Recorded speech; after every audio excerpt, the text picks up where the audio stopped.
So hello my dear friends, कैसे हैं आप सब फ्रेंड्स। उम्मीद करता हूँ कि सब अच्छे होंगे, अपने गोल्स को, अपने टारगेट्स को अचीव कर रहे होंगे, लगातार कंटिन्यूसली मेहनत कर रहे होंगे क्योंकि एग्ज़ाम बहुत नियर है। सो फ्रेंड्स, आज का जो सवाल है बहुत इंटरेस्टिंग है और ये सवाल आप भी कहीं ना कहीं सोचते होंगे कि आज का जो प्रेजेंट वर्ल्ड है, आज का जो वर्तमान दुनिया है, ये सवाल जो कवि ने कभी पोएम को लिखा था उससे बहुत रिलेट होता होगा और कुछ ज़्यादा रिलेट होता होगा। सो फ्रेंड्स, सवाल ये है कि how are animals better than human according to the poet. तो कवि के अनुसार जो जानवर है, एनिमल्स है, वो इंसानों से बेहतर क्यों है। सो फ्रेंड्स, उम्मीद करता हूँ कि आपने पढ़ा होगा ये क्वेश्चन। आपको जो टीचर होंगे, क्लास टीचर, वो आपको पढ़ाए होंगे, स्कूल में आपने पढ़ा होगा, या फिर खुद भी आप पोएम को रीड करते समय इसके ऊपर कुछ सोचा होगा कि क्यों कवि ऐसा क्यों कह रहा है कि जो जानवर है वो इंसानों से बेटर होते हैं। तो फ्रेंड्स, चलते हैं इसके आंसर की ओर। So according to the poet, कवि के अनुसार animals are better than humans.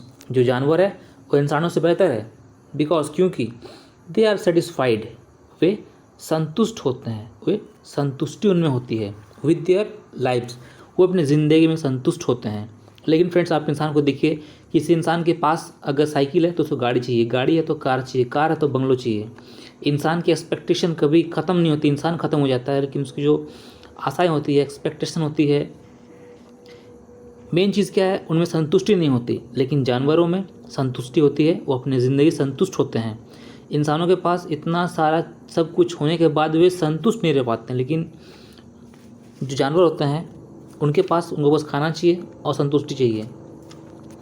They do not care about anything, उनको कभी किसी से फ़र्क नहीं पड़ता है। And instead enjoy their lifes, और किसी पे ध्यान देते नहीं हैं। उन्हें बस अपने जो लाइफ है, अपनी ज़िंदगी है, उसको एन्जॉय करने में वो लोग ध्यान देते हैं, उनके ऊपर केयर करते हैं। वो सोचते हैं कि खुद को केयर करो और अपने ज़िंदगी को बिताओ। They do not have greed for materialistic thing, उनको किसी चीज़ का लालच नहीं है। उनको लालच नहीं है कि ये ज़मीन काश मेरी होती। उनको इस बात से कोई परवाह नहीं कि किस इंसान के पास या किसी और जानवर के पास कितने धन है, दौलत है, वो कितने आगे बढ़ रहे हैं। उनके मन में वो हिंसा प्रति नहीं होती है।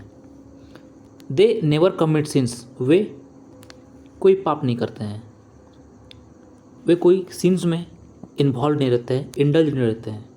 ऑन द अदर हैंड, वहीं दूसरी ओर, humans always remain dissatisfied with their lives.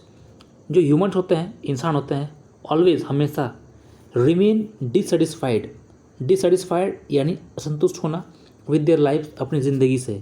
तो ये इंसान होते हैं, वे हमेशा ही अपनी ज़िंदगी से असंतुष्ट रहते हैं।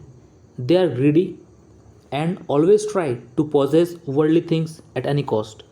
तो ग्रीडी यानी लालची, पॉजेस यानी अधिकार करना, वर्ल्डली यानी दुनिया की चीज़ों का, थिंग्स यानी चीज़ें, एट एनी कॉस्ट यानी किसी भी कीमत पर।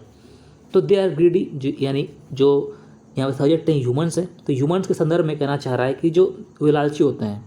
And always try to possess worldly thing, और जो दुनिया की चीज़ें हैं, जो दुनिया के सामान हैं, उनको किसी भी कीमत पर अधिकार करना चाहते हैं। Humans also commit since, humans पाप करते हैं। एंड देन वीप, और फिर रोते हैं इन द नाइट, रात को। This is why animal are better than humans. तो इसी कारण से कवि ने इस व्यू पॉइंट से बताया है कि एनिमल्स है वो इंसानों से बेहतर है, इंसानों से इस संदर्भ में अच्छे हैं।